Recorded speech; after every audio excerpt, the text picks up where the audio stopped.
Bonjour à toutes et tous. Merci d'être là ce soir pour cette veillée spéléo. Désolé, je suis sûr que vous attendiez tous Martin Bouchard. Ce dernier étant indisponible pour cause des antipodes, il est en Nouvelle-Zélande, vous me déléguez la responsabilité de vous faire rire, parce que lui, c'est un clown, alors je suis obligé de prendre ma vie de clown pour pouvoir être là avec vous ce soir. Donc, nous allons voir ce soir, évidemment, des présentations de spéléologues, tous plus les plus reluisants les uns que les autres. Enfin, on est trois dans les présentations ce soir. Alors, nous aurons donc, en premier lieu, Guillaume, ici présent, aussi directeur de la Société québécoise de spéléologie, qui va nous donner les nouvelles de la SQS. Il ne parle pas de la spéléo Québec.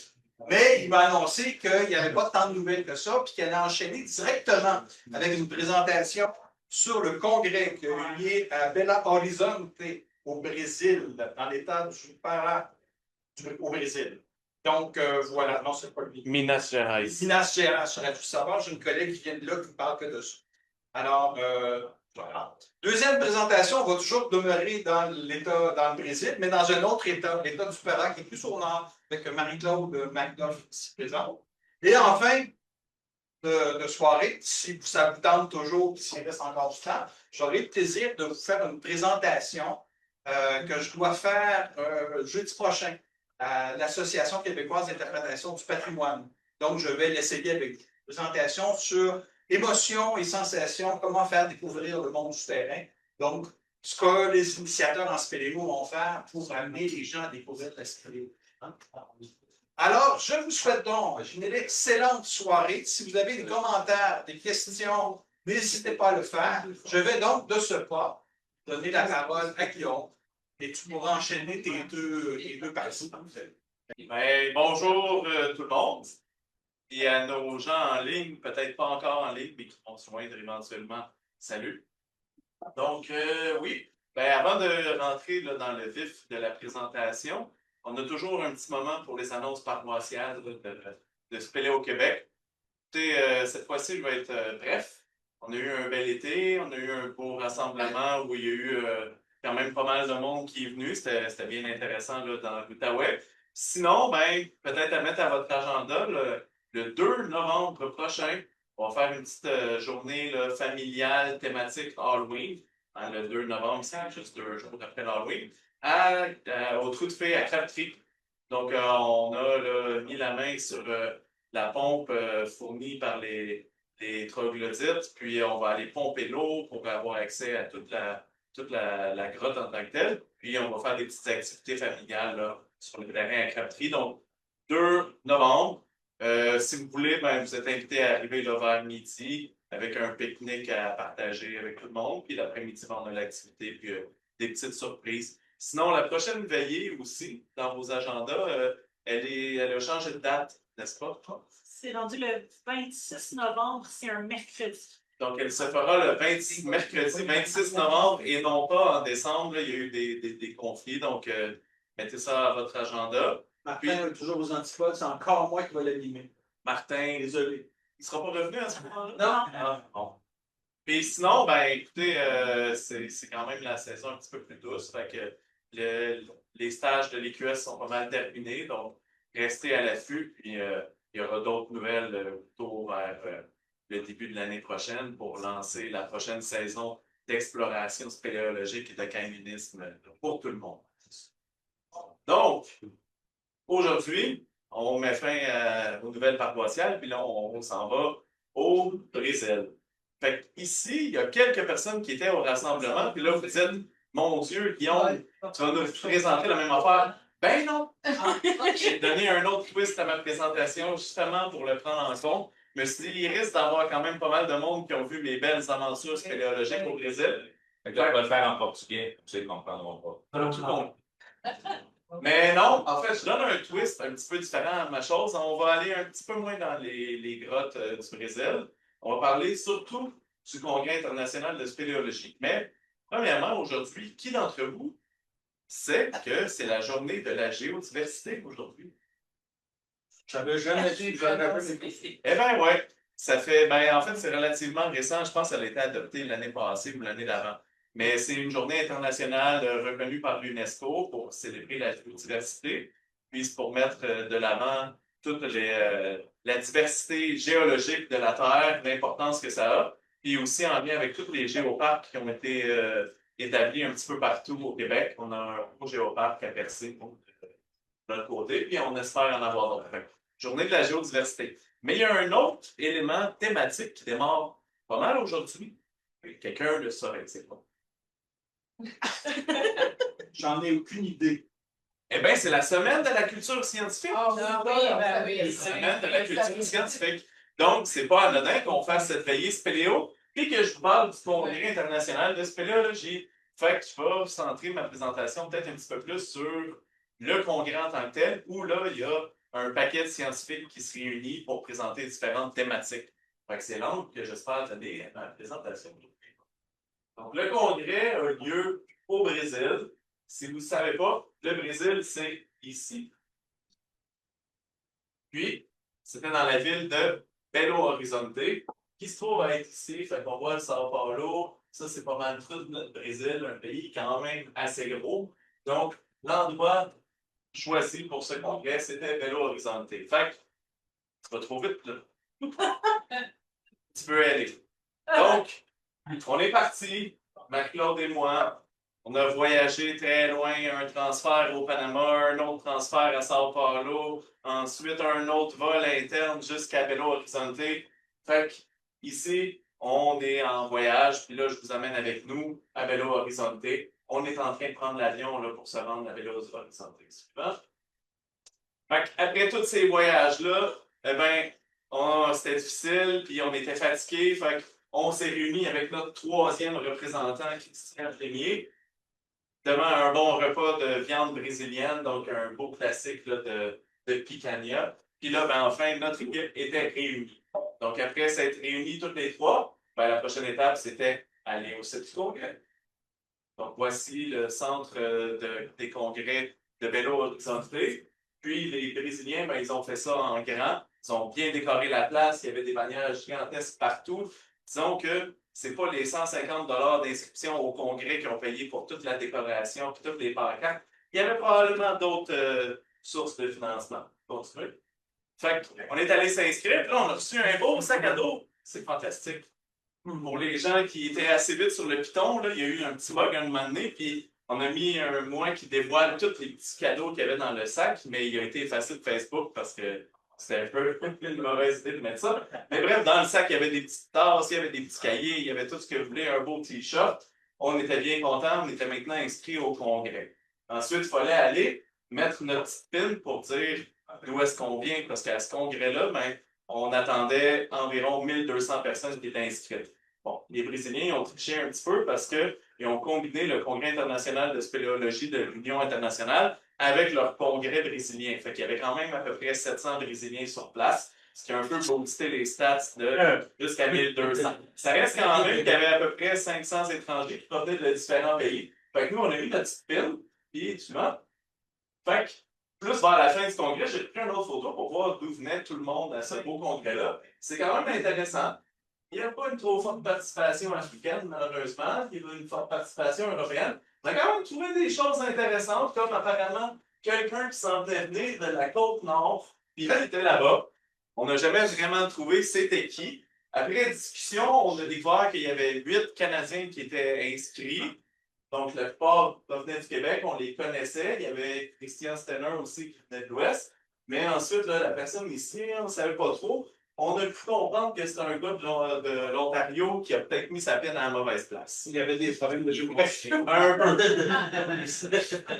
Je Il s'est mis sur le bord du lac. Après ça être enregistré, après avoir mis notre petite pin, ben, c'est session photoshoot. Hein, il fallait quand même qu'on prouve qu'on était là. Fait, un petit selfie devant tous les beaux panneaux de grotte de selfie. Puis ensuite, un autre belle photo devant le panneau officiel du congrès. On était prêts pour officiellement démarrer notre vrai congrès spéléo. Fait que, le soir même, après toutes ces belles inscriptions-là, ben, c'était la cérémonie là, de lever du drapeau. Donc, au début de chaque congrès, on lève le drapeau de l'US, le drapeau du pays, avec une belle petite chanson. Puis ensuite, des belles conférences d'ouverture.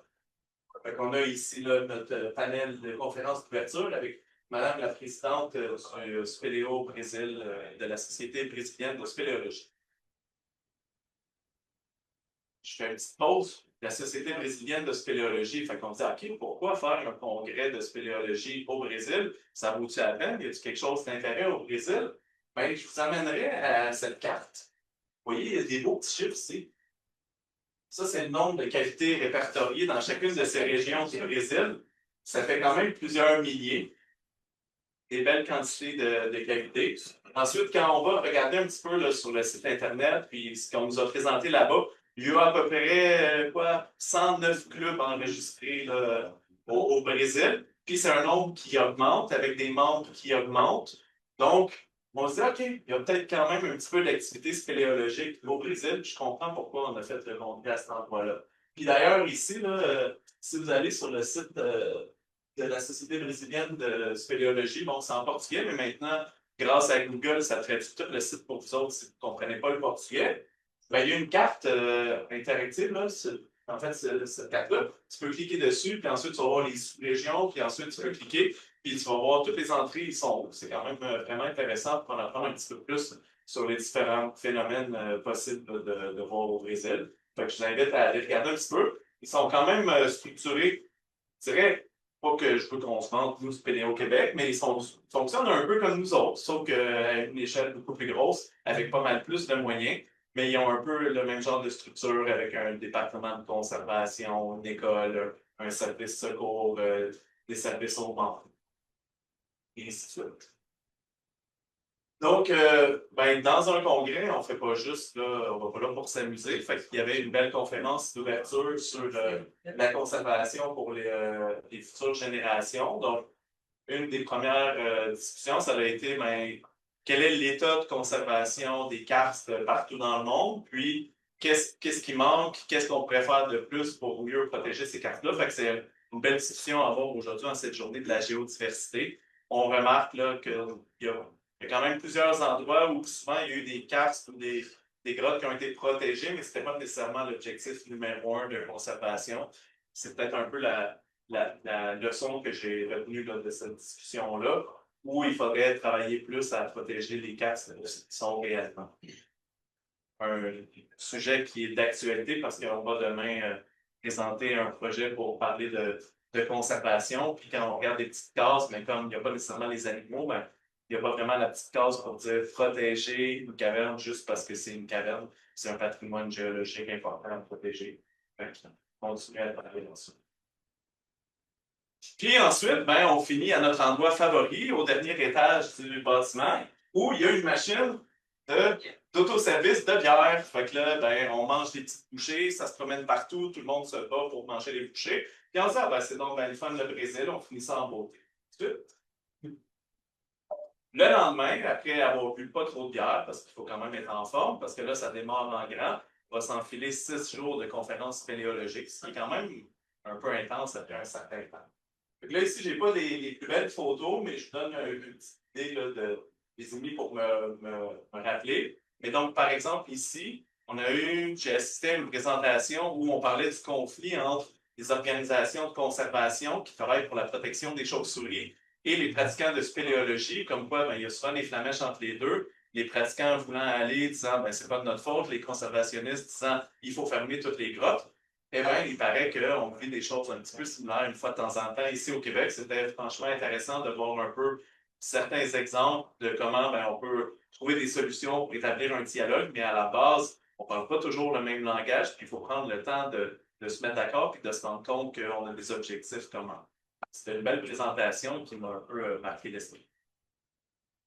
Un autre beau sujet, ben ici, on a M. Paul Griffith, un Canadien, donc qui est allé présenter aussi. Paul Griffith a été très, très actif là, dans la conservation. Il a travaillé quand même sur le bureau de l'Union internationale de spéléologie. Puis il a présenté là, la diversité des karstes et l'état de la protection en Colombie-Britannique. C'était quand même pas mal intéressant. Donc, il y avait une certaine représentation canadienne. Vous venez d'identifier une pine du Canada sur notre map. Puis, les sujets de recherche, on pense souvent à l'hydrogéologie ou à la géologie, la spéléogenèse. mais quand même toute une. Puis au Brésil, ils ont travaillé beaucoup sur l'aspect social. Fait que là, ici, on avait une belle discussion sur le féminisme et le machisme en spéléologie, puis les freins à la pratique des femmes dans la spéléologie. Fait que c'était quand même intéressant aussi de penser à d'autres aspects, disons, scientifiques, plus sociaux, mais pourquoi les femmes ne participent-elles pas tant à la spéléologie? Quelles sont les barrières? Comment se sentent-elles dans ces activités-là? Un sujet tout à fait d'actualité dans les débats sociaux qu'on a en ce moment. C'est quoi? C'est quoi? Ben, c'est pas. Écoute, il y a différentes conclusions. Là. Ici, on a quelques conclusions, mais de façon générale, la vérité, c'est que les femmes qui avaient participé à cette enquête-là, de ce que je me rappelle, n'étaient pas si rebutées là, par l'idée de la spéléologie. En fait, ils trouvaient que ça allait quand même relativement bien, mais c'est sûr qu'il y a toujours cette idée-là de parce que tu es une femme, tu ne seras pas capable fait que de faire offrir de l'aide, parce que tu es une femme, il y a souvent une diminution de tes capacités où on a l'impression que tu vas être moins bonne parce que tu es une femme. Fait que ça, c'était des commentaires qui revenaient souvent, puis ils invitaient les clubs à réfléchir à ces choses-là, comment on peut créer un environnement où ben, il n'y a pas cette diminution-là des capacités des femmes, par exemple, puis il y a des espaces. Mais trouvais-tu qu'il y avait une différence entre ce qui se passait entre les deux et chez nous au Québec? J'ai pas été assez longtemps, mettons, pour le voir. La présentation était en portugais, fait que j'en ai compris à 75%. Mais de façon générale, j'ai trouvé que leur sondage, si on faisait le même ici, les femmes seraient probablement plus sévères quand même. T'sais. Elles étaient pas trop. Elles se sentaient pas trop dérangées, ouais, pas trop revendicatrices. Quand tu te dis, Tu l'as tout traduit? La photo, demandez à ChatGPT, mais moi, c'est en français. c'est bon. Fait après ça, ben, après une belle journée numéro 1 de conférence, un beau lundi, plein de conférences, un petit peu fatigué, là, le cerveau en train d'exploser, à traduire, à parler en anglais, en français, en portugais, en espagnol, soit en d'autres langues qu'on ne connaît pas, ben, on peut quand même se promener dans tous les espaces. Fait que là, je me suis perdu dans le salon des cartes topographiques. Il y en avait quand même. Il y a un concours de cartes topographiques. Il y en a des cartes topographiques que imaginez quand même faire la topographie de ça, c'est du vrai travail. Hein? C'est quand même quelque chose. Ouais, il y a beaucoup de petits passages. Ça me fait penser à Chambord un peu. Oui, c'est ça qu'on avait Toi, Hélène, tu dois connaître ça, Chambord. Tu as fait la topographie qu'on a encore. Avec ma. Fait que c'est du Chambord, mais puissance 10. J'imagine qu'ils sont bien équipés pour faire la topo. Ben écoute, ça, c'est certainement le travail de nombreuses années. Mais le rendu est super beau. Il y a une touche artistique aussi à la fin. Moi, je l'aime beaucoup. On pourrait la regarder longtemps. Elle est quand même très grosse comme ça. C'est trop de travail, honnêtement. Puis sinon, ben, il y a d'autres styles. Celle-là, c'est la Caverna do Diablo où j'ai pu aller là, à l'expédition à la fin. J'avais mis les gens qui étaient au rassemblement. Ben, vous avez vu quelques photos de ça. Mais elle est quand même intéressante, l'aspect plus éducatif, disons, d'interprétation, puis la topographie de l'hôtel, c'est quand même intéressant. Il y a quoi que je trouve que la topo ressemble à celle de Saint-Casimir, le Trou du Diable? Eh bien, écoute, oui, je suis vraiment d'accord avec toi. En plus, ça ressemble à la forme. En plus, tu suis une rivière souterraine du début à la fin. Tu te penches dans les petits passages pour aller dans l'eau. Sauf que le développement total est d'environ 9 km au total. Ah, c'est ça, c'est comme tout à l'heure. Ça a la puissance 10.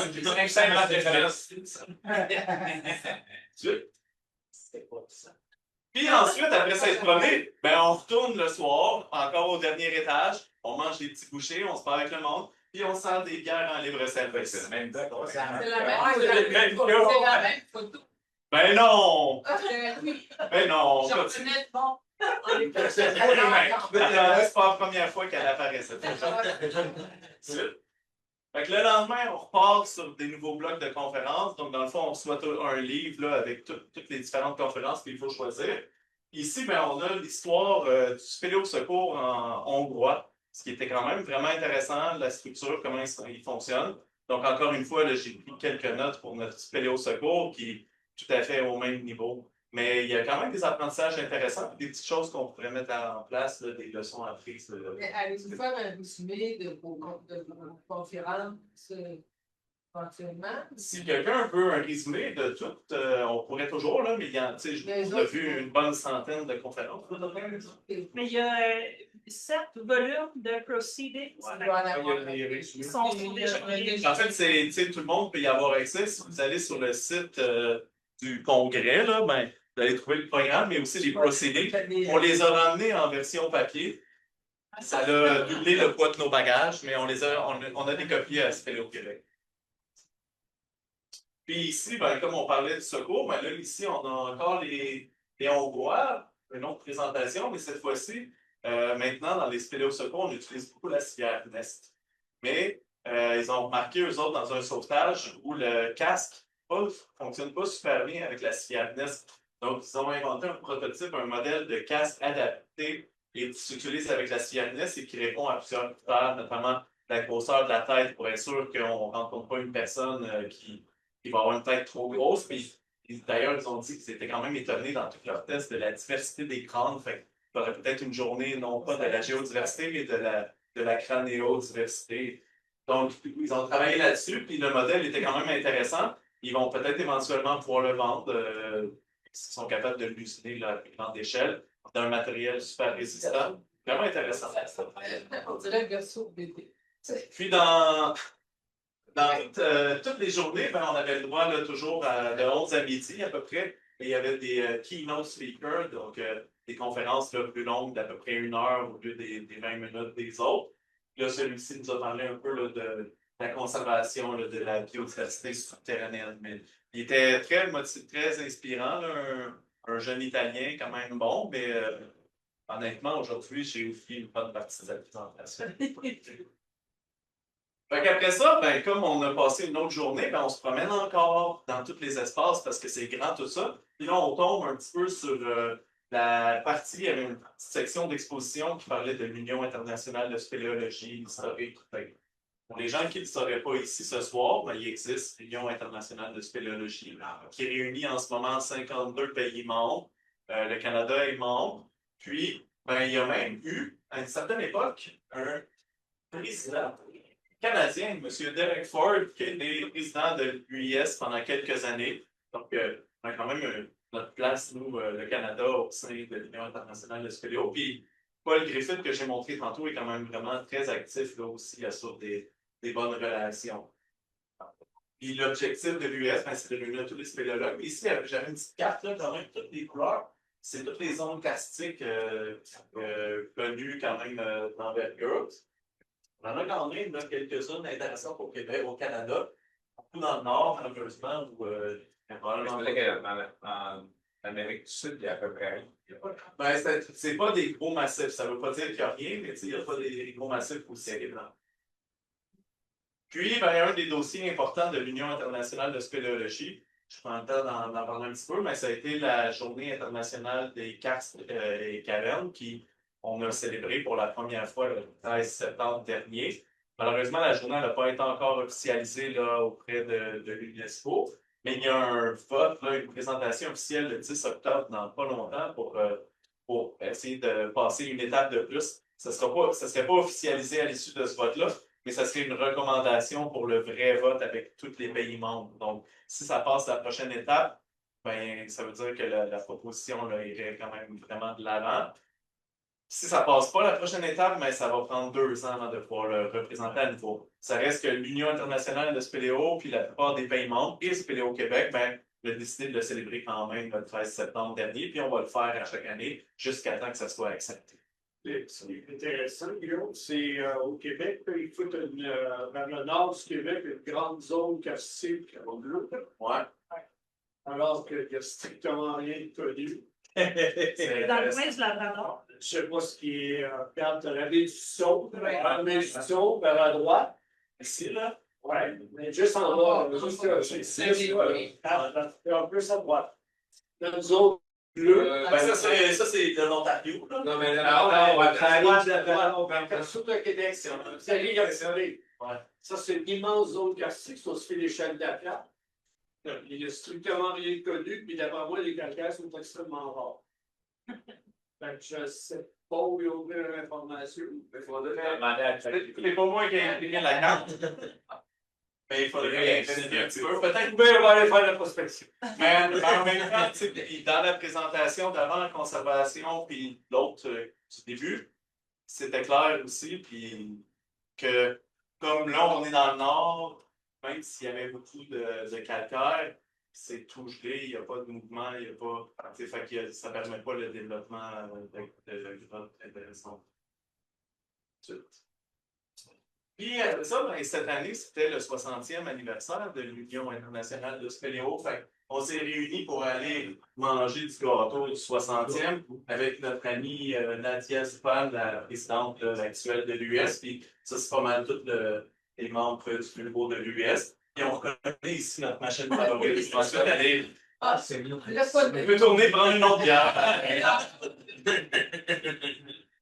Fait qu'après ça, ben là, on se dit, le mercredi, on a le droit à une petite pause. Fait que c'est la sortie de terrain.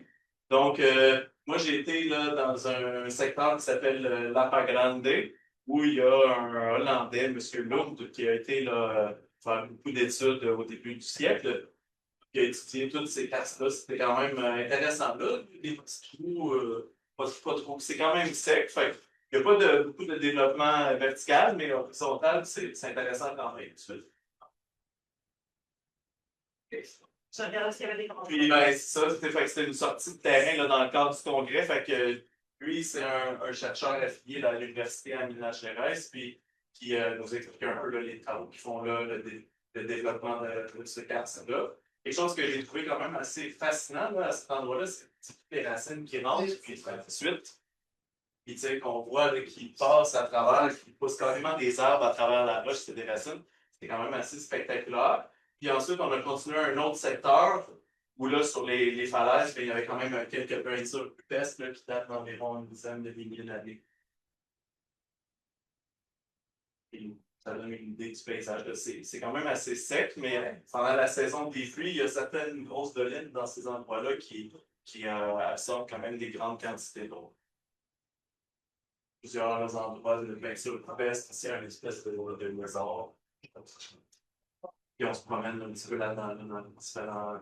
C'est pas des grosses grottes fermées, mais c'est des casques immenses là, qui font peut-être 30-40 mètres de haut, puis on se promène là-dedans. Ils sont quand même assez bleus.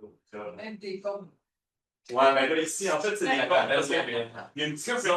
C'est ça. de Montréal. C'est ça. C'est les travaux du nouveau métro. Mais en fait, ici, il y avait une petite zone de calcification là, où il y avait des poudres qui arrivaient, puis il y a un petit peu de calcaire qui commençait à s'accumuler, fait qu'il voulait le protéger.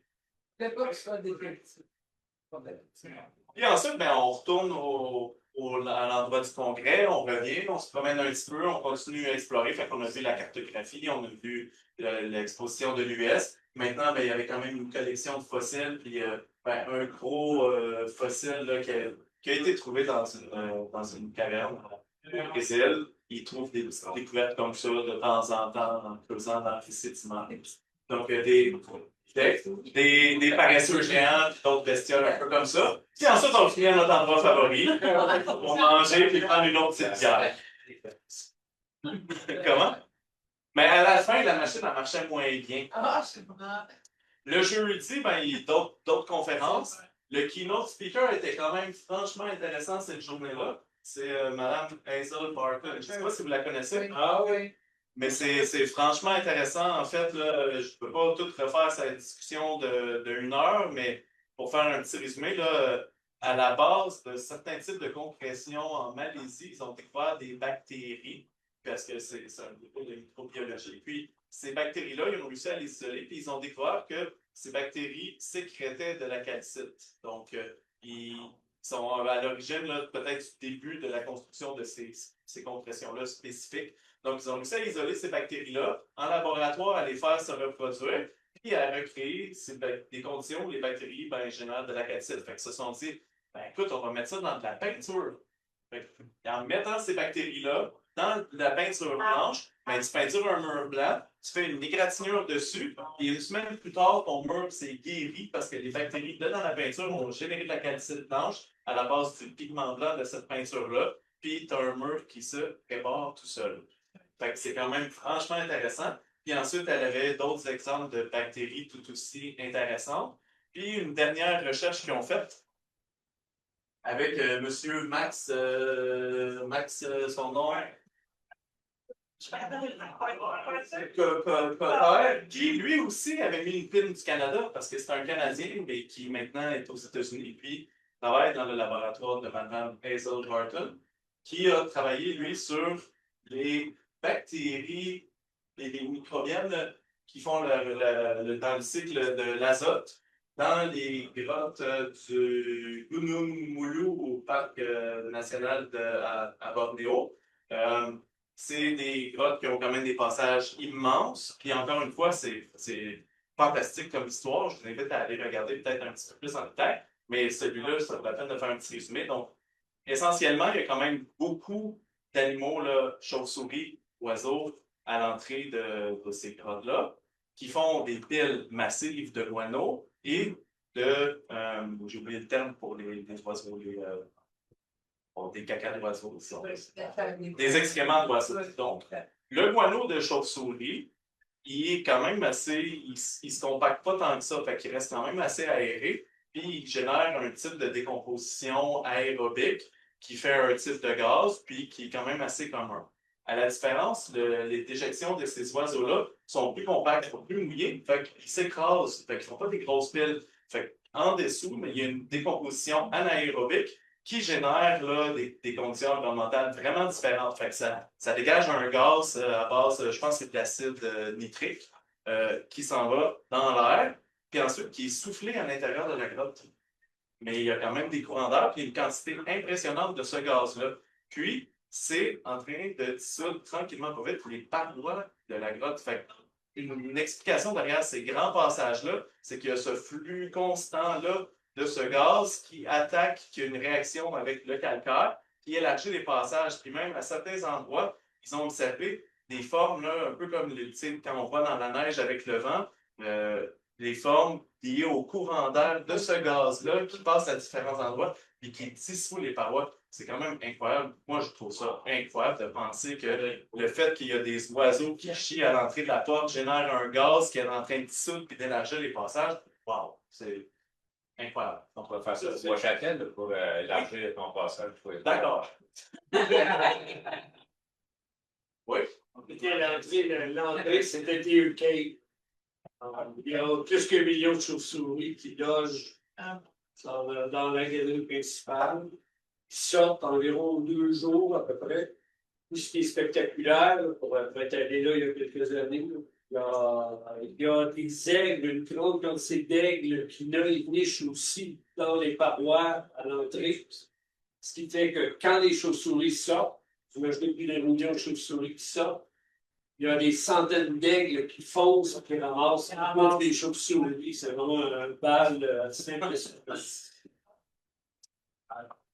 Ensuite, on a pu assister à la présentation de notre ami Christian Stenner, qui est aussi un Canadien, qui lui, si vous avez suivi, là, ils ont fait un petit projet, et ils vont explorer Mordor, mais en gros, ils explorent des grottes glaciaires dans les glaciers en montagne, mais souvent aussi dans des endroits où, en fait, où il y a du volcanisme aussi. Donc, les gaz du volcan font fondre la glace, créent des conditions spécifiques. Puis l'article et sa présentation, c'était une classification des types de passages qu'on peut trouver et de formation dans ces grottes glaciaires, glacio-volcaniques, qui est quand même un champ d'études assez nouveau. Puis il n'y a pas grand monde qui est allé spot là-dedans pour explorer. Puis Christian, là, il était le mois dernier, il était en train d'explorer un autre endroit.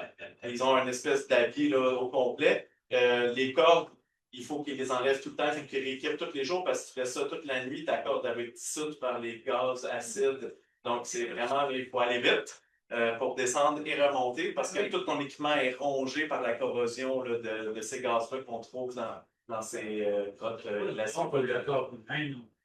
Ben, en fait, il y a un habit, là, tu sais, il a l'air d'un scaphandrier, là, qui s'en va dans les profondeurs. Je pense qu'il y a eu plusieurs articles partagés par National Geographic Canada sur Facebook là, à ce niveau-là, ou National Geographers. Ils ont reçu, là, ils ont reçu un prix là, de l'Association des explorateurs géographiques du Canada. J'ai oublié le terme exact, mais je vous invite à aller regarder ça. Là, c'est quand même flyé. Moi, honnêtement, ma limite s'arrête avant. Je ne me mettrais pas là-dedans. Là. Déjà, tu es en train de descendre dans les glaciers en plus avec des gaz toxiques, acides. C'est quand même un autre niveau. Puis ensuite, ben, on se promène encore. Puis là, on compte sur l'exposition de photos, parce qu'il y a toujours une belle exposition de photos. Devinez où on s'en va après? Une grande forme. À bière. À bière! Pour finir notre belle journée, à se battre pour avoir d'autres petites bouchées là, avec tout le monde, comme des fois. Bouffe gratuite, bière gratuite. Qui c'est qui est contre ça? Le lendemain, ben, d'autres présentations. Celle-ci était quand même franchement intéressante aussi. Monsieur Andy Evis se promène dans le monde. Bon, c'est un monsieur qui a eu quand même un certain succès commercial, disons économique. Fait il est quand même assez en moyen. Puis en gros, à un moment donné, il était allé de voir tout plein de débats sur c'est quoi la plus grande grotte au monde, puis c'est quoi la plus grande salle au monde. Fait il a dit, ben écoute, on va régler ça une fois pour toutes. Il a acheté un méga bidule lidar qui vaut genre 250 000 $, puis il se promène partout à travers le monde pour aller mesurer les passages et les salles les plus grandes. Fait que d'après vous, elle est où la plus grande salle au monde dans la spéléologie, dans une caverne? Georgie, aux États. Georgie, non. Aux États. Pas aux États. Daniel, peut-être? Chine, peut-être. Malaisie, peut-être. Parce qu'en fait, quand on regarde la Chine, si on la regarde vue de haut, la surface, donc l'espace, est plus petit que la salle en Malaisie. Mais comme elle est plus haute, quand on calcule le volume de la salle, la Chine gagne. Mais quand on regarde la superficie, la surface, l'air, en gros, ben, la Malaisie gagne. Donc, c'est intéressant quand même parce que finalement, ben, il y a deux gagnants. Il faut juste déterminer sur quel paramètre. Puis ensuite, ben là, comme ça fait déjà plusieurs jours qu'on est là, puis qu'on voit tout le monde faire le spéléo olympique, ben on se dit, hey, je vais essayer mon coup. Puis, un mauvais sort de moi là, qui a juste réussi à enfiler 14 caisses puis à tomber. Le record, c'était 20. Je suis loin d'être à un niveau à fait pareil. On peut se promener aussi un petit peu parce qu'au Brésil, il y avait dans la place, il y avait 3 expériences de grotte en 3D. Puis peut-être vous ne le savez pas, au Québec, on est en train de préparer la caverne de Saint-Léonard en expérience réalité virtuelle. Ça s'en vient d'ici le printemps prochain. Fait que j'étais quand même intéressé à savoir qu'est-ce qu'ils ont fait ailleurs dans le monde. Puis là, cette fois-ci, avant d'aller à la bière, puis là, on l'attendait, on avait faim, mais non, il y avait une cérémonie de remise des prix des spéléos olympiques à la fin de la journée. Fait qu'il a fallu attendre vraiment tard avant d'aller au spectacle, pas trop vite, et de boire la bière. Ensuite, Le spectacle était bon? le spectacle était correct. En fait, je ne l'ai pas mis, là, mais il y avait des petits spectacles à tous les soirs, des petits différentes prestations de différents types, là, musique brésilienne, musique un peu plus. Il y avait juste pour la bière. Toi, t'es payante ta photo de Pierre? Il n'y avait pas de cette corde. Bon, C'est pas payant. ici ben, on est dans un autre type de présentation. Monsieur, lui, a fait son doctorat sur la spéléologie en tant qu'outil pédagogique dans les écoles pour enseigner certaines matières à l'école. Comme vous le savez sûrement, je l'ai mentionné souvent, mais on a notre projet Une caverne dans ta cour où on va faire des ateliers dans des écoles. Fait que je suis quand même intéressé. Puis, j'ai réussi, il y avait un petit livre pour enfants. J'ai échangé contre certains de nos livres d'enfants qu'on avait ici en français. On en a une copie. Je pense que Il est de où, ça, monsieur? Du Brésil. Brésil, comme c'est facile. on a une BD en portugais, si tu veux. Puis ensuite, ben là, c'était la fin, parce qu'on est tanné de voir des présentations là, qui vous avez mis plein de sujets, mais là, vous dites, OK, là, Guillaume, avant de passer à un autre sujet, on va laisser Marie-Claude parler. Fait que c'était la cérémonie de la fin, avec Nadia qui nous a fermé ça. Suite. Bière, petite dernière bière pour le party de fin. Suite. Puis le lendemain, ben, comme c'est pas vraiment fini, c'est l'Assemblée générale de l'Union internationale de spéléo, mais là, le 3/4 du monde est déjà parti faire d'autres affaires. Puis on fait descendre le drapeau, puis là, c'est Et une petite balade à vélo horizonté pour dire bye à cette belle ville-là, avant de s'en aller là, vers la prochaine aventure. Fait que, je vais passer vite sur la fin, mais les gens qui étaient au rassemblement, vous avez vu ma présentation. J'ai été dans le pétard là, pour visiter quand même un très, très bel endroit. Mais en fait, après ça, je suis tombé sur un livre à Spéléo Québec qui est écrit par M. Michel Lebray. Je me suis rappelé qu'il y avait une belle exposition de Michel Lebray au Congrès aussi, où il mettait toute sa vie. Puis Michel Lebray, ben, c'est un Français là, qui est allé vivre au Brésil, qui a exploré énormément le pétard, justement, et qui est pas mal dans les pères fondateurs de la Société brésilienne de spéléologie. Il y avait son espace pour lui. Puis ce livre-là, c'est le merveilleux Brésil souterrain. Honnêtement, si vous avez aimé ma présentation pendant le rassemblement, mettez la main sur ce livre-là. C'est sûr que moi qui ai été, j'ai revécu toutes les explorations, mais avec Michel Lebray qui était le premier à les explorer. Donc, moi, j'ai aucun mérite. J'allais, puis lui, il a déjà tout fait. Mais le guide, il nous disait, quand on était là-bas, il disait, ah, ben, c'est la salle, le salon Philippe, ça, c'est le salon Michel. Ben, dans le livre, il y a toutes les explications pour dire pourquoi il s'appelait comme ça. C'est quand même vraiment intéressant d'apprendre comment il explorait à l'époque. Au début, ils étaient super mal équipés avec des lampes Carper faites rafistoler maison. Pour isoler leur matériel, ils prenaient des bidons de peinture qui fermaient, puis ils traînaient ça sur terre. Puis, bref, des belles histoires d'exploration très intéressantes à une autre époque. Puis là, ben, on peut passer vite sur mon petit groupe, des belles petites explorations spéléologiques. Attends, reviens là quand même.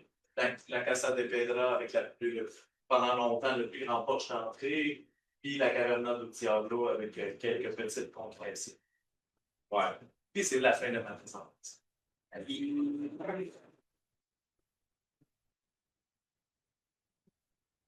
Question? Pour ceux qui ne savent pas, c'est où le prochain congrès? Ah, ben ouais. C'est en Roumanie. Fait que vous voyez toutes ces belles choses-là. Puis en fait, un de mes objectifs aujourd'hui, vu que c'est la semaine de la culture scientifique, c'est de montrer un peu la diversité parce qu'on pense spéléo, bon, on va se faire du fun dans les grottes. On pense aussi souvent, bon, géologie, c'est clair, mais quand même tout un champ d'activité en sciences sociales, en conservation, en microbiologie qui est vraiment intéressant et qui vaut la peine d'être exploré. Fait que, qui sait où vous mènera votre engagement avec Spéléo Québec et vos explorations souterraines? Peut-être irez-vous travailler éventuellement dans le lab de Hazel Barton à explorer l'effet de l'acide nitrique sur les grottes. Pendant l'Assemblée générale, qui représente le Canada? L'Assemblée générale? C'est un délégué officiel, représentant, c'était Christian Cheney. OK. Officiel. Officiel. Le backup, c'est Christian Stenner. Ouais. C'est ça. Ah. Fait que ça, c'est décidé via Spéléo Canada. Ça existe, Spéléo Canada. Puis on se réunit là une fois aux 2 mois à peu près pour voir un peu qu'est-ce qui se passe partout au Canada. Il y a une petite difficulté à essayer de faire des grandes actions communes, mais au moins on arrive à choisir nos délégués pour Voilà. Merci. Ben, merci, Guillaume. Est-ce qu'il y a des questions? Je pose ma question, mais n'hésitez pas, c'est le temps. Avant que Marie-Claude s'installe. Tu n'as pas apporté le petit livre de Non, parce qu'on l'a prêté en fait aux gens avec qui on travaille pour une caverne dans la cour, de s'inspirer. Mais j'en ai il est super beau en fait, mais il est tout en portugais. Mais ce qui est le fun, c'est qu'il y a des petits trous dans les pages qui en forme de pop. Là, tu vois la page suivante. C'est un petit livre sympathique quand même. Mais je l'ai changé contre le livre là, que Spéléo Québec avait aidé à faire de Maillard pour enfants. celui qui pas une image du Québec. Mais les Brésiliens, quand ils ont vu la page, il y en a une avec, je pense que c'est probablement la caverne de Saint-Casimir en hiver avec lesquelles ils font des glace. Là, il y a des outils qui sont en OK, donc je vais débuter. Je vais aller dans la même direction que Guillaume allait. Avant et après le congrès, traditionnellement, il y a des expéditions qu'on peut aller faire. C'est comme une espèce de petit tout inclus qui t'amène dans un secteur qui a des. Ben, là, dans le cas du Brésil, c'était comme un petit tout inclus. Là. Il t'amenait dans un secteur qui on pouvait visiter des qualités où il y avait différents parcours. Il y a des parcours un peu plus sportifs, comme ce que Guillaume a fait. Moi, il y avait plus de place. Fait que je me suis inscrite dans un truc un peu plus scientifique. Mais il y avait aussi des parcours historiques, des parcours touristiques, etc. Donc, moi, j'ai choisi de faire une petite expédition après le congrès. Je suis allée visiter les cavernes ferrugineuses de l'État de Pará au Brésil. Donc, j'aurais pu parler de ça ici. Je vous préviens, il y a des similitudes avec certaines qualités du Québec, mais il y a principalement des différences. Bon, j'ai fait un petit plan. Je vais aborder c'est où Pará, puis l'État de Pará. Je vais vous parler des plateaux là, qui sont caractéristiques de cette région-là, le processus de formation, la faune, un peu d'histoire, puis des enjeux de conservation. Donc, là, nous, on était à Belo Horizonte. Sao Paulo est là. Là, moi, j'ai pris l'avion jusque-là. C'est la grande ville la plus proche, c'est Parauapebas. Là, il y a un petit spoiler, là, on est dans la jungle amazonienne. Juste rapidement, le village dans lequel on était, c'était un nucléo qui appelle, c'est un village qui existe pour héberger les personnes qui travaillent à la mine qui est à côté. Le village était entouré des clôtures de genre 20 pieds pour empêcher les jaguars de rentrer. Puis il y a des systèmes d'alarme pour détecter les jaguars qui réussissent à rentrer. On est dans l'un. Les cavernes ferrugineuses, là, il n'y en a pas énormément au Brésil. Il y a quelques spots, quelques régions qui en ont. Donc, c'est vraiment pas les mêmes processus qu'on est habitué. On n'est pas dans du classe. Voilà. Je ne l'ai pas montré. Là. Ça, c'est une des roches que j'ai vues qu'on voit très bien le fer devant, le ferrugineux fer. C'est bon? Donc, ce qui était caractéristique de cette zone, de cette région-là, oui, on était en Amazonie, mais c'est un secteur où il y a énormément de plateaux. Puis, sur les plateaux, on a une végétation qui est hyper sec. C'est sûr qu'on était dans la saison sec, là, mais c'est beaucoup plus de la savane. Donc, ces plateaux-là, c'est des surfaces qui ont été érodées, puis qui ont été recouvertes et durcies par des croûtes avec du fer. Dans le fond, la stratigraphie classique, là, on a une croûte ferrugineuse qui est appelée des kangas. Il y a une formation fellifère bandée. J'ai jonglé du portugais et de l'anglais là, pour ça. Là, puis on a des roches sous-jacentes qui vont, elles, être un peu plus souvent affectées qui pourraient être affectées un peu par la dissolution. Puis ça domine la forêt à 600 mètres d'altitude. Là, comme vous voyez, jungle, savane. Ça aussi, c'est une roche que j'ai pris en photo là-bas. Donc, on voit vraiment tous les petits caps. C'était tout du fer encore. Comment ça se forme? C'est qu'il y a un réseau de fractures. Puis pendant la saison des pluies, l'eau va aller dans ces fractures-là, va traverser la croûte, puis va rejoindre des niveaux qui sont en dessous. Avec l'eau qui est légèrement acide, avec l'aide de micro-organismes, les vides vont s'élargir. Puis, donc, les plateaux, c'est vraiment des grosses zones d'infiltration d'eau. Puis les cavernes vont se développer dans le fond de la vallée, dans la jungle. Mauvaise flèche. En bref, formation du kanga, fracture, l'eau s'infiltre, ça altère la roche en dessous. Il y a des vides par la dissolution à cause des bactéries. Puis là, les versants vont s'éroder, les cavités vont être exposées. On va voir des entrées, puis là, après ça, il y a des éboulis, il y a beaucoup d'éboulis dans ces grottes-là. Le kanga, il reste peu importe ce qui se passe en dessous. Puis, ouais, c'est ferreux. Et désertique, c'est ça.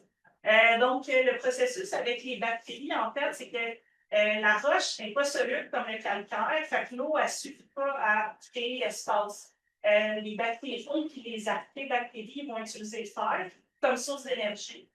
Dans le fond, le fer va se réduire. Il va être le fer, 3 plus devient 2 plus. Je ne vais pas rentrer trop dans le chimie. ça va devenir solide dans l'eau, ça va s'évacuer avec l'eau qui part, l'eau qui s'en va. Donc, ça, c'était des photos du groupe, de mon groupe, avec qui on était là. On avait un photographe, un gars qui faisait de la photo, qui avait des flashs à retardement, fait que ça nous a permis de prendre quand même des belles photos. J'ai de la misère avec la flèche, je suis vraiment désolée. Ces cavernes-là, il y avait quand même pas mal de faune. Ce qui était vraiment fun, c'est qu'on était avec un couple d'Australiens qui trippent ces insectes dangereux, surtout ce qui est dangereux. Lui, il se mettait à quatre pattes dans le lot, puis il cherchait ce qu'il voulait. Puis il y avait une lumière UV. En anglais, je n'ai pas regardé le mot en français, je m'excuse, des whip spiders. Ça ressemble à une araignée, mais c'est pas dangereux pour 2 semaines, puis ben, ça brille dans le noir. On peut aussi tomber sur des coquerelles. Vous voyez ici, ça c'est un index. Elle était quand même grosse. Je fais juste parler des plus grosses, mais moi, ça plus grosse, j'ai vu ma vie. Puis il y avait énormément, pour moi, là, on n'est pas comme dans les grottes en Malaisie, il y avait quand même pas mal de chauves-souris. Je vais te dire, est-ce que c'est une vidéo? Ouais. J'ai pris ça avec mon téléphone. Moi, des chauves-souris dans ma tête, ça ne bouge pas, hein? Sur la forme, ça reste comme ça. Fait que ça ressemblait à ça quand on se promenait dans la caverne. On marchait, puis on espérait qu'il n'y en ait pas qui nous foncent dedans. Mais c'est pas arrivé. J'en ai eu aucun qui m'a foncé dedans.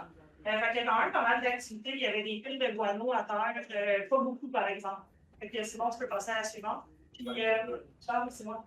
Moi, je me sentais de même.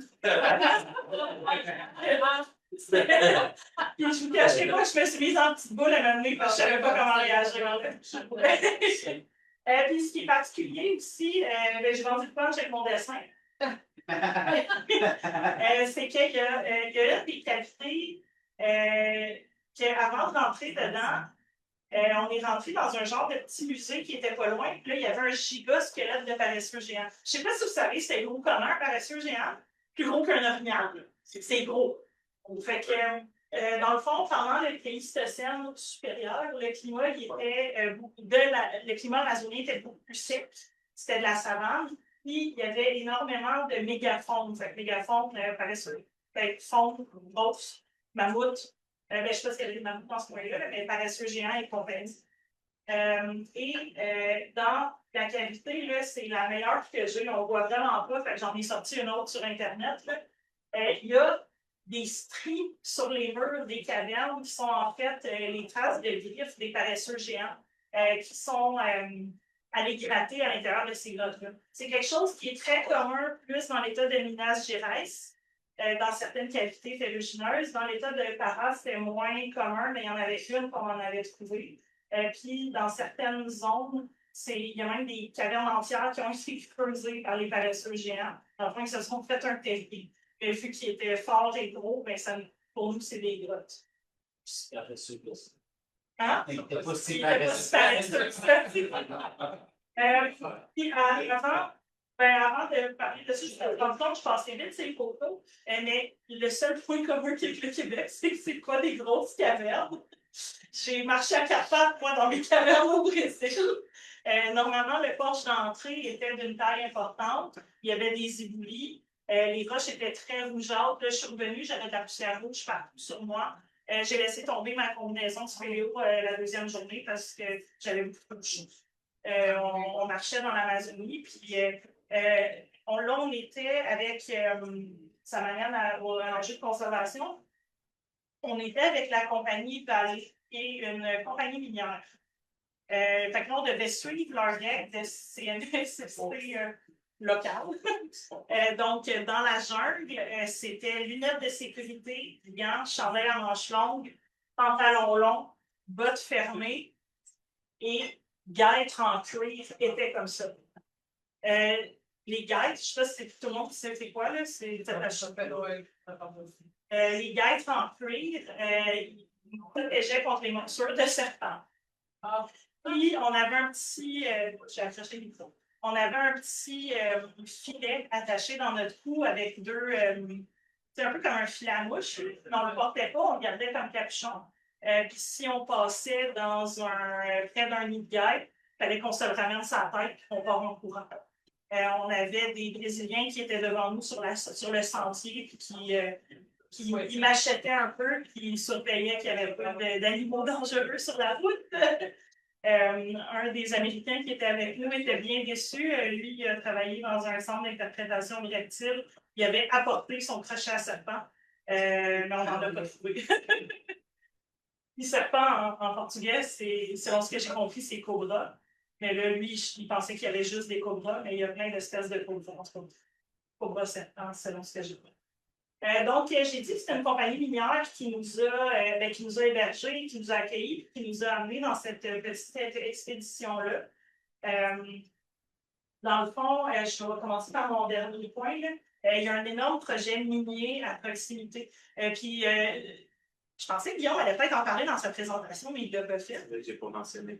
Le Brésil a bâti un système de classification de cavernes selon leur rareté, la rareté de l'occurrence, le processus de formation, la faune qu'il y a dedans, l'environnement dans lequel c'est développé. Bref, il y a tout un système de classification qui va identifier certaines cavernes comme étant hyper importantes à conserver, puis d'autres moins importantes. On en a vu, ils en ont plusieurs milliers. Fait que c'est une compagnie minière en ramasse. Ils ont comme bâti une espèce de procédure que la compagnie minière qui détruit des cavernes doit faire une action en retour. Donc, selon le niveau de la caverne qu'ils ont détruit, s'il y a détruite, il faut qu'ils en protègent un certain nombre en retour ou qu'ils qui payent. Fait que c'est peut-être pour ça que le Congrès avait de la bière à volonté. C'est pas peut-être, c'est pour ça. C'est pour ça. Mais reste que dans le... ils font quand même beaucoup d'actions. Bon, c'était peut-être un beau speech qu'ils nous faisaient, là, mais il avait l'air de faire quand même pas mal d'actions de conservation. Il avait l'air actif là-dedans. Fait que, les enjeux de conservation pour cette région-là, c'est que les plateaux, il abrite des écosystèmes qui sont endémiques. Fait que la végétation Kanga, c'est très particulier, c'est très précis de ce type de formation géologique-là dans la forêt amazonienne environnante.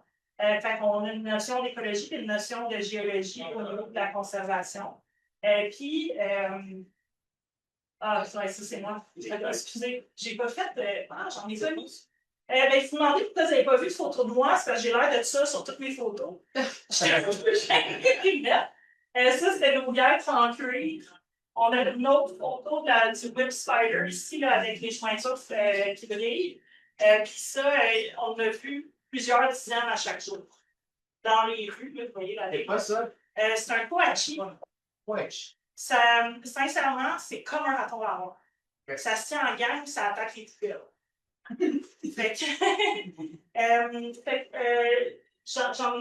J'ai pas fait de diapo pour ça, mais dans le fond, ils ont créé sur le site du village un bioparc accessible gratuitement. C'est comme l'écomusée à Montréal, mais ils ramassent des animaux qui sont en piètre état ou des animaux qui ne peuvent pas vivre seuls dans la nature ou blessés ou des animaux qui sont vraiment en danger et qui ont comme des programmes de reproduction. Ce bioparc-là est accessible gratuitement. Aller le visiter, fait que j'ai vu des singes, des jaguars, des chouans, même de petits oiseaux.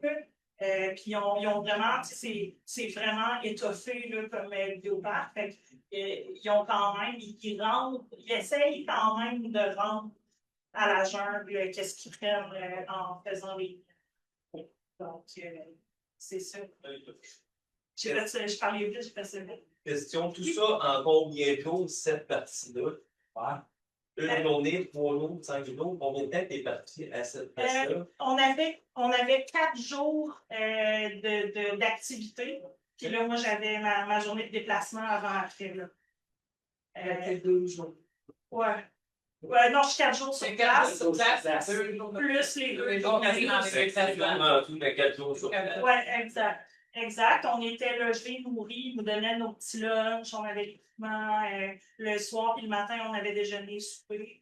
Guillaume, il a fait un beau speech au rassemblement là-dessus. Je ne vais pas me répéter. Non, c'est ça, mais vu qu'il y en a une couple qui n'était pas au rassemblement, je vais en jaser une minute, là, mettons. Là. Les congrès du Péléo, C'est des belles occasions. Là, moi, c'était pas un exemple que j'avais de la verticale, là, mais Guillaume a fait tout un voyage dans des grottes qui étaient sur corde. Il a vu des affaires extraordinaires. Puis le congrès, oui, c'est cher de se rendre. Oui, c'est quand même un investissement, mais c'est quand même un cadre dans lequel on a des gens qui savent ce qu'ils font, qui nous checkent, qui veillent sur nous si on veut. C'est une belle occasion de se lancer dans de la spéléo dans d'autres pays. Sincèrement, c'est pas parce qu'au Québec, on n'a pas de grotte verticale qu'il faut se décourager qu'on n'en fera jamais. Il y a ces événements-là précis qui nous donnent ces occasions-là. Puis la communauté est vraiment belle. Autant Guillaume que moi, on est venus au Québec avec des invitations de tous les groupes avec qui on était. Là. Moi, il y avait un couple d'Américains qui habitent en Ohio collés sur Mammoth Cave. Puis qui sont déjà allés dans Mammoth Cave aider des scientifiques. Puis ils sont comme, tu viendras nous voir, tu viendras nous voir. Puis Guillaume, il y avait ses amis hongkongais qui disaient, tu viendras en Hong Kong, là. J'ai sur mon bucket list, là, il faut aller à Hong Kong, puis un petit peu au Japon aussi, là, parce qu'ils explorent un peu au Japon, puis après ça, ils sortent, ils s'en vont dans les spas. Puis sinon, j'ai mon amie Lucie là, qu'il faut aller voir en Angleterre aussi, là, ça a l'air pas mal intéressant. Fait que c'est, tu sais, les congrès, là, je vous ai parlé d'un aspect scientifique. Moi, ça me rejoint, j'ai trouvé ça super intéressant. Mais c'est aussi un magnifique endroit pour créer des contacts, puis des occasions de faire de la spéléo, là, autant plus touristique, scientifique que sportive. Bon, ben finalement, on se rend à la dernière présentation de la soirée. C'est pas la mienne. Je voudrais un petit peu en contexte. J'ai été invité par l'Association québécoise de l'interprétation du patrimoine à parler de découverte de la spéléologie. En fait, les visites que les guides spéléo font dans les différentes grottes du Québec. J'ai eu l'occasion, évidemment, d'en faire beaucoup de visites et j'ai eu surtout le grand plaisir de former des initiateurs. Alors, c'est un petit peu la réflexion que j'ai faite autour de la formation des guides spéléologues, une réflexion que j'essaie de pousser un peu plus parce que je suis encore dans la formation, donc c'est un domaine qui m'intéresse, et dans l'animation. Donc, jeudi prochain, à Terrebonne, j'aurai le plaisir de vous faire cette présentation-là que je brise avec vous, que je vous présente et que j'essaie de vous présenter. Je n'ai pas sorti mon téléphone, vous me retrouver, c'est beaucoup, mais ça ne devrait pas être trop grave. Alors, je vous invite pendant la présentation à intervenir.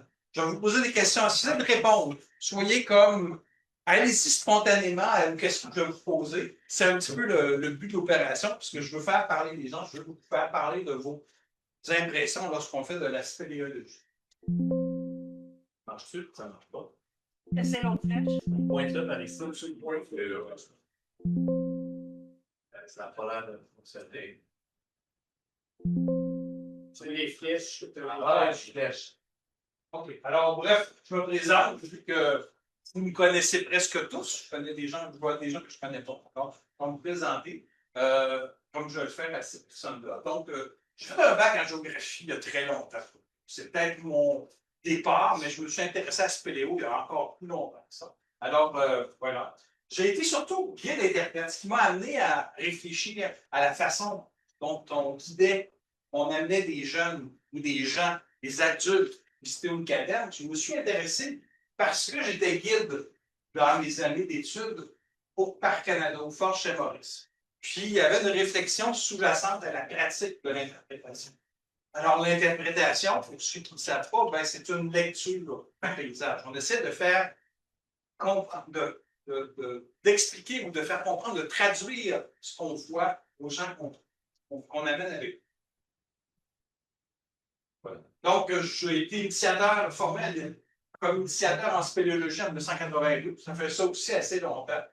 Je suis formateur des initiateurs en spéléo. Je ne suis pas sûr. 90, je pourrais probablement écrire, c'est peut-être 95. Mais j'ai été longtemps, j'ai donné des stages de formation d'initiateurs. Plusieurs ont, je veux dire, oui, qui ont. Mais non, les autres font tout pour. C'est ça. C'est ça.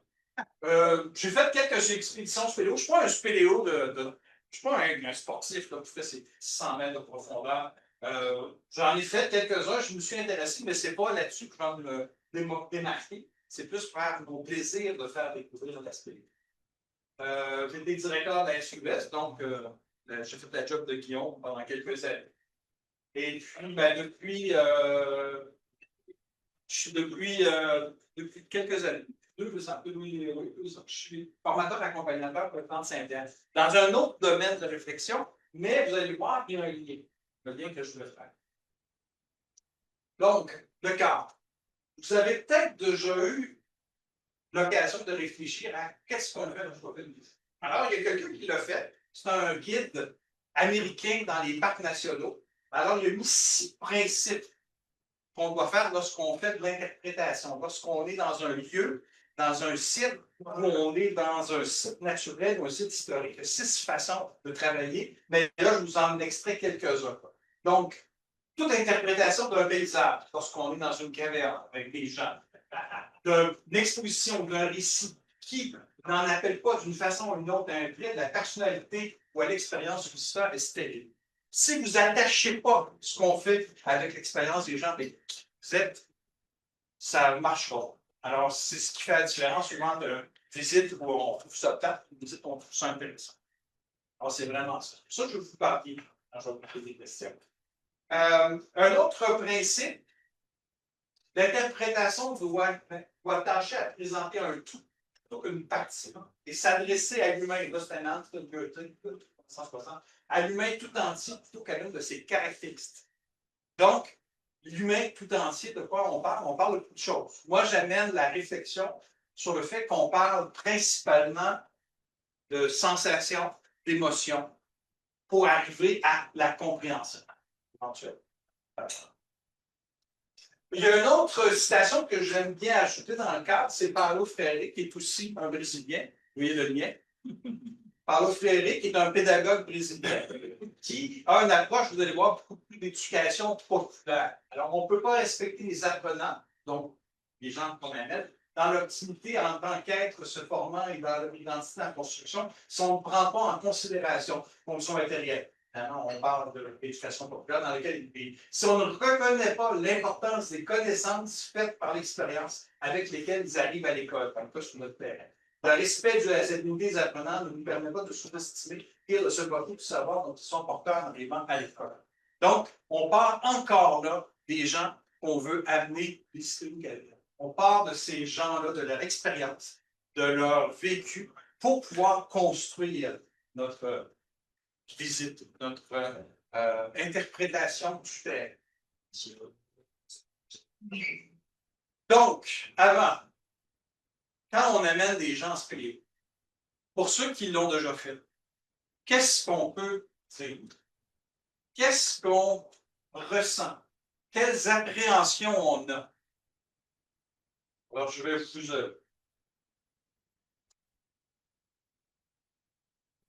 Pas terrible de machin, hein? Comme tu le Pourquoi pointes, je c'est- Non? Ah non, attends, non, ça ne marchera pas. Ah. Non, c'est parce que c'est ma faute, en fait. C'est ta faute que je pense. Sinon, je suis en train de jouer avec ça. Voilà. Donc, en spéléo, on amène des gens. On les prépare. Déjà, ils ne savent pas trop quoi s'attendre. C'est leur première visite. On leur met un casque sur la tête. On leur met une lampe. Puis on parle. Ils donnent des explications sur ce qui va arriver. Ensuite, on va se déplacer. On va marcher. On va se rendre dans un lieu. Dans certains cas, on va marcher quelques minutes. On va avoir 2 micros. En stéréo, tout ça. OK. Alors, déjà, il y a une deuxième partie d'expérience qui n'est pas encore la spéléo, on est toujours dans l'avant. On est dans l'expectation, on construit notre fan. Ça s'en vient, on va s'y rendre. Et on arrive. Je vais juste faire remarquer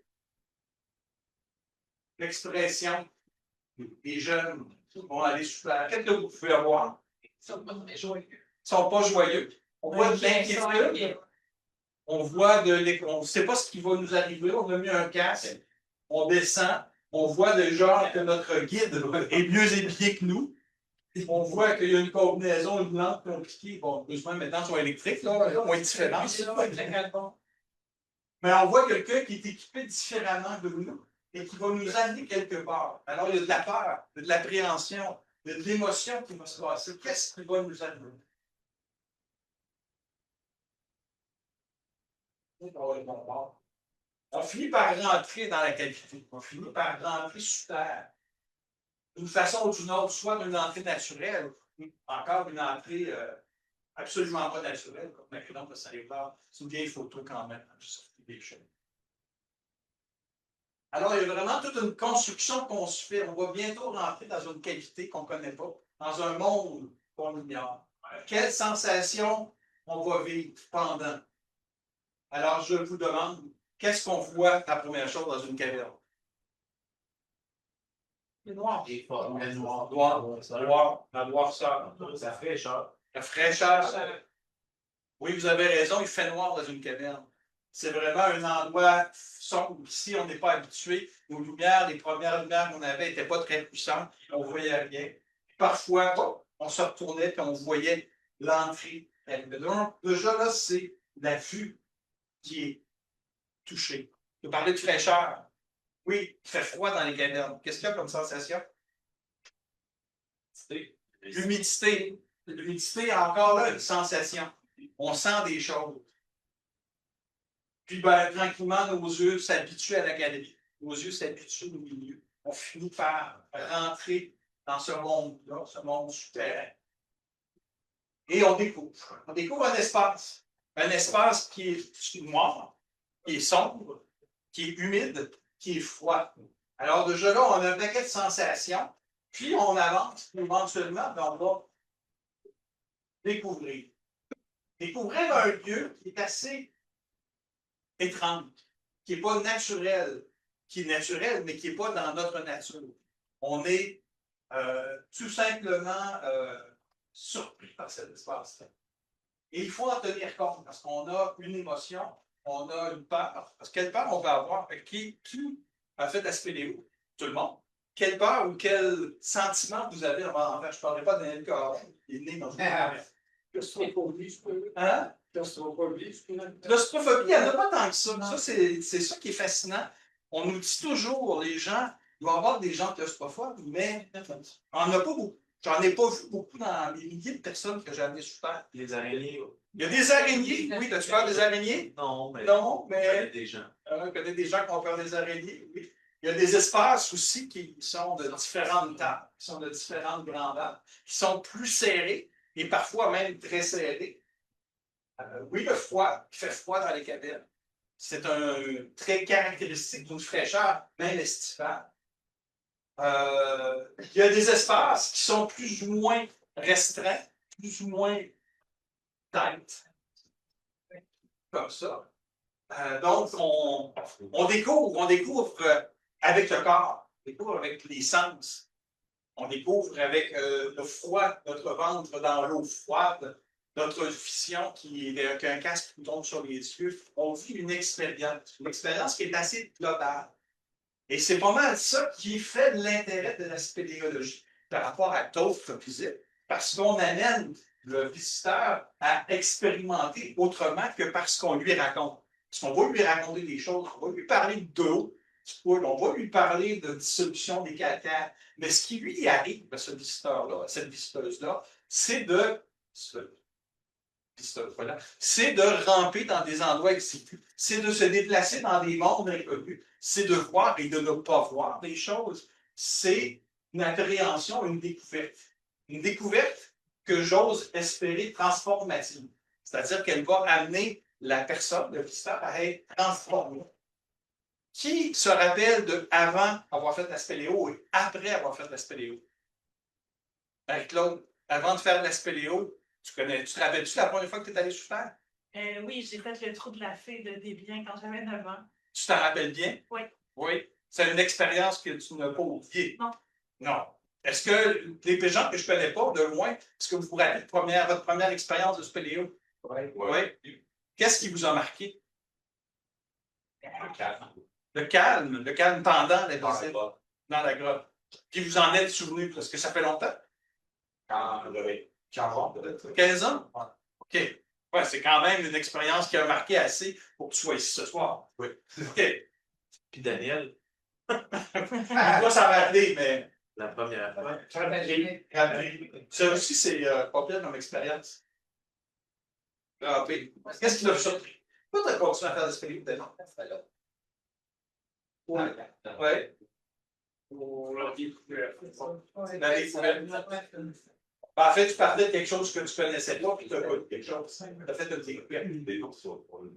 Hélène, te rappelles-tu pas la première fois? La première fois, c'était à l'ours. À Canon, dans de l'ours. Ouais, c'était à la salope. La salope. C'est des souvenirs impérissables, hein? La salope, le bout.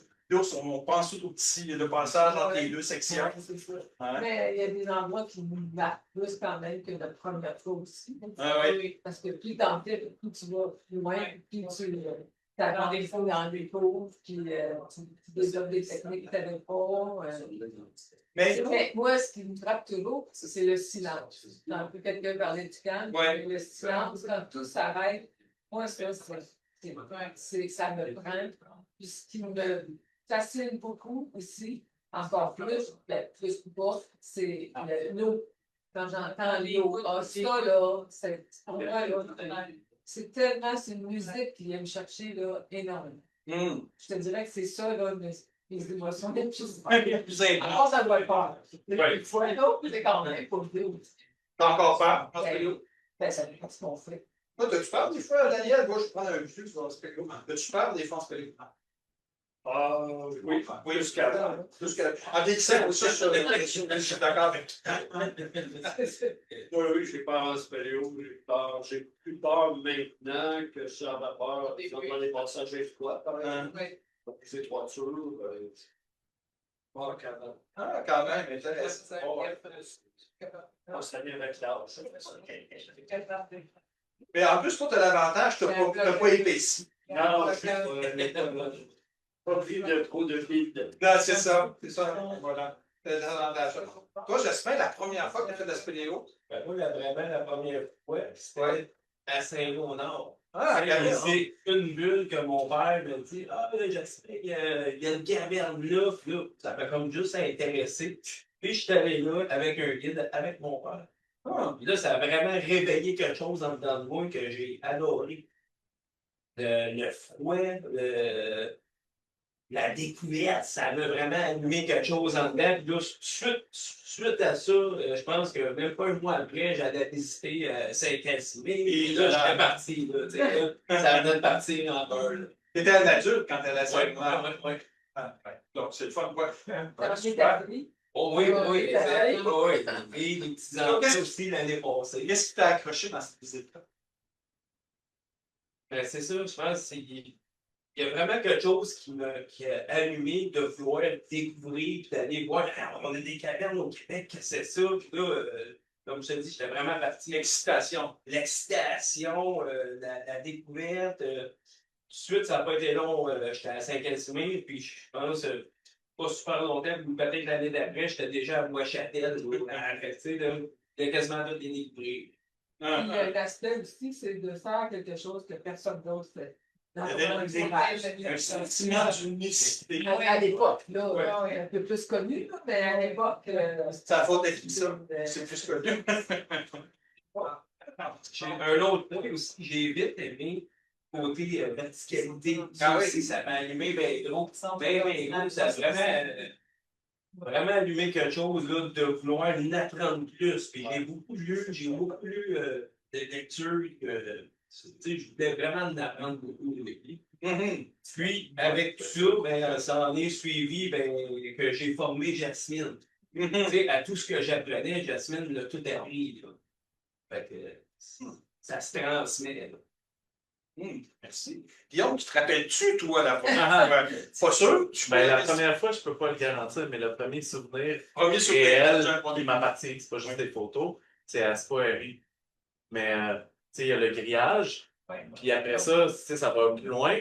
Mais mon souvenir, c'est je traverse le grillage, il y a de l'eau dans mes pieds, je cours jusqu'au mur du fond, puis là, pour être retourné après, ça fait un croche, puis ça s'en va super loin. Mais pour moi, là, j'avais atteint le fond. Je me rappelle vraiment bien, je faisais l'aller-retour, puis c'est mon premier souvenir. C'était excitant, je suis allé jusqu'au fond, mais j'étais à peine 10 mètres dedans. Là, mais c'est mon premier souvenir, c'était là. Avec quel âge? À peu près 3 ans. Ça, il y en a qui sont évidents. C'est un exemple. Il est en spéléo. Je ne vous ai pas entendu. Est-ce que vous avez fait la spéléo? Oui, ben oui. Oui. C'est quoi Moi, votre j'ai premier essayé souvenir? dans SP. C'est qu'est-ce que c'est super. Mais c'est la première fois que je suis visitée. C'était quoi ma sensation? J'avais l'impression de trouver un endroit qui était pour moi. J'avais l'impression que c'était chez moi. Que c'était calme, c'était un espace clos. Je me sentais en sécurité en fait.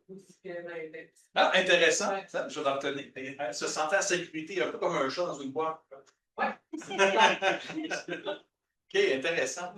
Est-ce que quelqu'un veut me parler d'une première expérience qui veut ajouter quelque chose? Oui, Oui. c'est à Saint-Casimir aussi, puis j'étais émerveillé.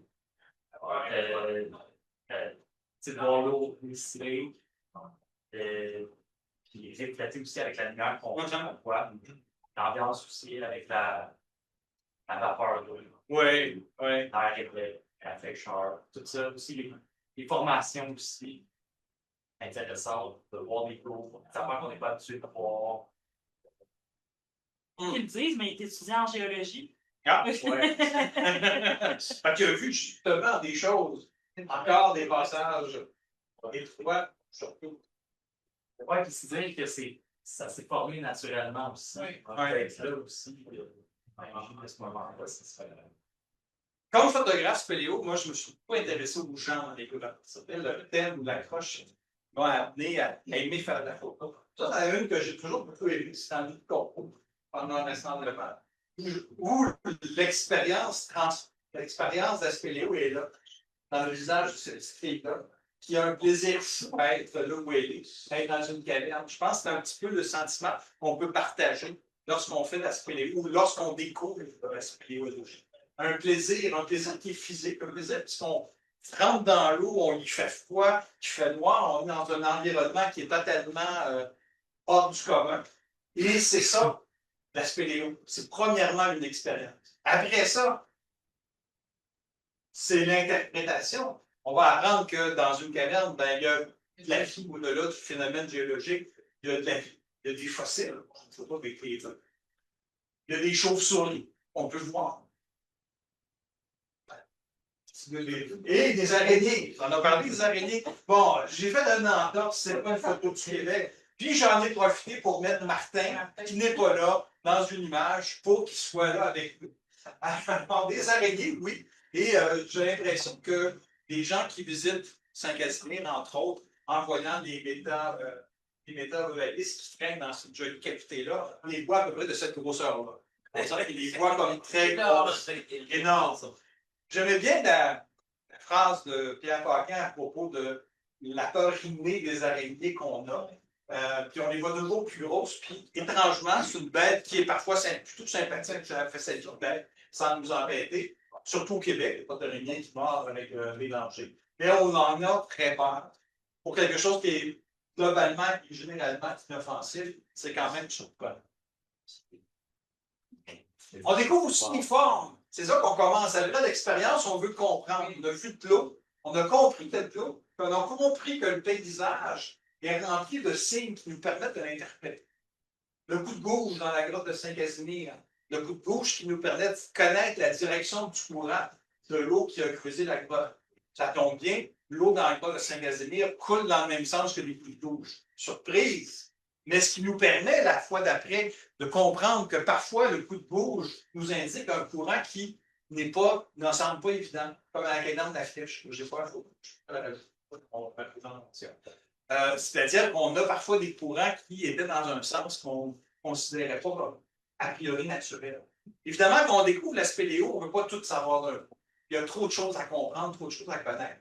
L'important, c'est d'avoir eu des sensations, d'avoir vécu une expérience, parce qu'on va bientôt ressortir. Je suis encore de mauvais sens. Alors, moi, finalement, les phénomènes géologiques, stalagmites, très présents dans les. Pas très présents dans la caverne du Québec, mais très présents dans l'imaginaire cavernicole, l'imaginaire des gens qui ont visité les cavernes. Lorsqu'on peut en présenter, lorsqu'on en voit, on est toujours content de les voir. Celle de Saint-Casimir. En dessous, regardez, penchez-vous, vous allez le voir. C'est ça, ça, c'est qui cette personne? Ça, c'est Arsenault, son prénom. C'est lui qui a fait de la sculpture à Saint-Elzéar, un sculpteur connu qui a été guide à Saint-Elzéar. Je vois tout le temps cette photo-là. C'est un guide de Saint-Elzéar. Ben, c'est une des belles photos de compréhension. C'est les cheveux. Évidemment, on finit par avoir fait notre expérience, on a découvert la spéléo, puis moi, ma thèse, c'est que la spéléo est une activité transformatrice. C'est-à-dire, à partir du moment qu'on fait l'expérience de spéléo, même si on ne la recommence pas, même si c'est la seule qu'on va avoir fait, on n'est pas la même personne qu'avant. On a eu des révélations. On a eu une expérience qui nous a permis d'aller ailleurs, d'être une autre personne. Alors, on approche de la sortie, puis déjà, la couleur change. On est approchant de la sortie. Le gars du corbeau avec cette couleur verte, parce qu'on est près de la végétation qui se refait dans l'intérieur. Que c'est pas vraiment la sortie à ton route, ça me semble pas. Hein? Il y a une grosse drop, là, tombée. On est dehors, puis on voit des gens qui sont près de la sortie. Puis on ressent de la qualité. Puis encore là, je regarde la tronche suffisante, transformée, qui a un certain plaisir, qui a eu un certain plaisir. Bon. La pas trop. Hein? Toi, il a fait une belle année. Moi, je pouvais ramper sans appréhension, sans avoir peur de coincer. Mais alors là, on redécouvre la nature. On est boueux, on est heureux, on a rampé on a eu des expériences. On est transformés. On est surtout fiers d'avoir accompli. Fiers de l'avoir fait, effectivement. Alors, on est content. Vous avez vu mes petits gars de tout à l'heure, mes enfants de tout à l'heure. C'est peut-être pas c'est pas les mêmes photos, mais c'est à peu près les mêmes cartes, c'est à peu près la même époque. Cette photo-là, je l'ai trouvée il y a 1 an à la meute sur laquelle je suis animateur, il y a de photos. Et dans leur photo, ils m'ont dit fais donc une histoire de la meute, ils m'ont donné la pile de photos. Donc, je passe à travers les photos. Je dis ah, ça, ils sont allés à Saint-Albert. C'est une photo. Ah, tiens, on fait de la spéléo. Je me demande qui était l'animateur. Ben, c'est moi. Je te l'animateur de Alors, c'est ça. C'est un retour du balancier. Trouver une photo de soi prise en 91. Nous autres qui ont pas de mémoire organisationnelle, mais ce n'est plus le chef se rappelle de cette sortie-là qui avait été transformatrice, qui avait été amener les gens à se dépasser, qui avait amené les gens à faire une expérience qui était tout à fait extraordinaire, puis aussi à apprendre des choses. C'est qui était avec toi? Je m'en rappelle plus son nom. C'est ça, je ne sais pas. Mais voilà, j'étais le chef administrateur. Donc, merci. Alors, pour les biographies, si ça vous intéresse, donc Freeman Tilden, Interpreting Our Heritage, qui est une base de l'interprétation dans les musées et dans les parcs nationaux américains. Paolo Ferré, qui est l'autonomie, c'est ça. On appelle ça la pédagogie d'autonomie. C'est l'éducation populaire autonome. Les gens apprennent par eux-mêmes à partir de leur propre expérience. Puis, plusieurs photos, j'ai pris les miennes, une photo de Martine Chiasson, et ceux, je n'ai pas réussi à identifier tous les auteurs, mais c'est des membres de la Société des écoles supérieures que je remercie d'avoir donné anonymement leurs photos. Je peux les utiliser. Alors voilà, je ne sais pas si vous avez des questions sur la présentation, pour moi, la présentation qui dit que la spéléo est une activité d'initiation transformatrice et essentielle dans une société. Ah oui, ben merci d'être venu à ce Kevin. Non, pardon, je suis encore dans les trucs en retard. Dans nos veillées spéléo. Alors, je ne savais pas si on a appelé ça pendant 35 ans des Kevin. Fait qu'on a toujours mais c'est des soirées spéléo. Martin a relancé les soirées spéléo, a fait un concours pour trouver des noms, puis a appelé ça les veillées spéléo. Alors, c'est passé de Kevin à veillées spéléo. C'est ça. Donc, j'espère que vous avez apprécié votre soirée. La prochaine soirée, quelle date, Marie-Claude? 26 novembre. 26 novembre, au même endroit, même poste. Il va y avoir. J'ai déjà quelques noms de présentateurs. Oui, vas-y. Claude Paradis qui va revenir sur son escapade anticosti de cet été. Et Jacques Schroeder qui va venir parler de ses études de Nani. Et le national de Nani. Quelle année c'était avec nous? 74, 75, 65. On est allé, ça devait être au début des années 80, mais lui, il a allé plusieurs fois avant. Alors, c'est quand même des grandes explorations du Canada.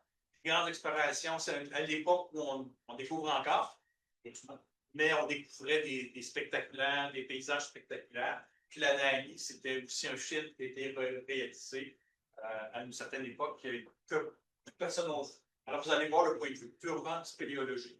Peut-être un peu scientifique avec Jacques. Sûrement. Mais il y a encore plein de territoires et de grottes et cavernes à découvrir partout au Canada. Et Jacques Schröder est un très bon vulgarisateur, un très bon conteur. Une présentation de Jacques Schröder est toujours quelque chose d'extrêmement intéressant et ça vaut la peine de le voir et de les entendre. Puis, Anticosti, ça se trouve à être un travail qui est fait depuis 2 ans. Puis je pense qu'il y a un projet 2026 d'y retourner. Là. Tu as vu ce qu'ils font? Il vérifie des points lidar que Michel a identifiés. Ah, Il y en a des milliers. Il y a je pense qu'il y a 10 000 dolines dans son fichier de points Google Earth. Là. Gros job. On dans le bois. a peut-être plus de qualité que le Brésil. Hein? Qui sait? Alors donc, je vous invite à la prochaine rencontre. Merci beaucoup à tous.